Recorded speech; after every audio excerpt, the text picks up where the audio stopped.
आप सभी को जय मसीह की द बाइबल पोर्शन में आपका स्वागत है। हमारा आज का वचन है दूसरा इतिहास की पुस्तक 17वां अध्याय। उसका पुत्र यहोशापात उसके स्थान पर राज्य करने लगा और उसने इस्राएल के विरुद्ध अपना बल बढ़ाया। उसने यहूदा के सब गढ़ वाले नगरों में सिपाहियों के दल ठहरा दिए और यहूदा के देश में और एप्रैम के उन नगरों में भी जो उसके पिता आसा ने ले लिए थे सिपाहियों की चौकियां बैठा दी। यहोवा यहोशापात के संग रहा, क्योंकि उसने अपने मूल पुरुष दाऊद की प्राचीन चाल का अनुसरण किया और बाल देवताओं की खोज में न लगा, वरन वह अपने पिता के परमेश्वर की खोज में लगा रहता था और उसी की आज्ञाओं पर चलता था और इस्राएल के से काम नहीं करता था। इस कारण यहोवा ने राज्य को उसके हाथ में दृढ़ किया और सारे यहूदी उसके पास भेंट लाया करते थे और उसके पास बहुत धन हो गया और उसका वैभव बढ़ गया। यहोवा के मार्गों पर चलते चलते उसका मन मगन हो गया। फिर उसने यहूदा से ऊंचे स्थान और अशेरा नामक मूर्तें दूर कर दी।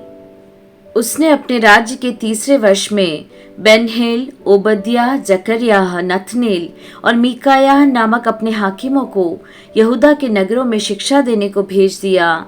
उनके साथ शमायाह, नतन्याह, जबद्याह, असाहेल, शमीरामोत, यहोनातान, अदोनियाह, तोबियाह और तोबदोनियाह नामक लेवीय और उनके संग एलिशामा और यहोराम नामक याजक थे।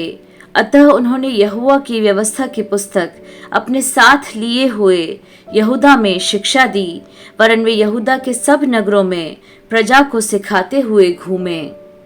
यहूदा के आसपास के देशों के राज्य में यहोवा का ऐसा डर समा गया कि उन्होंने यहोशापात से युद्ध न किया। कुछ पलिश्ती यहोशापात के पास भेंट और कर समझकर चांदी लाए और अरब के लोग भी 7,700 मेढ़े और 7,700 बकरे ले आए। यहोशापात बहुत ही बढ़ता गया और उसने यहूदा में किले और भंडार के नगर तैयार किए और यहूदा के नगरों में उसका बहुत काम होता था और यरूशलेम में उसके योद्धा अर्थात शूरवीर रहते थे। इनके पितरों के घरानों के अनुसार इनकी यह गिनती थी, अर्थात यहूदी सहस्त्रपति तो ये थे।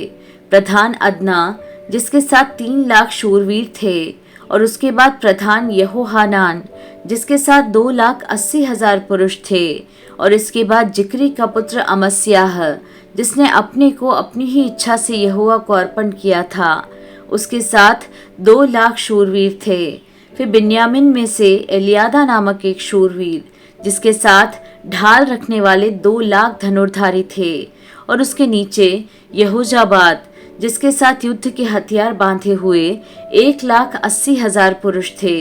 ये वे हैं जो राजा की सेवा में लवलीन थे।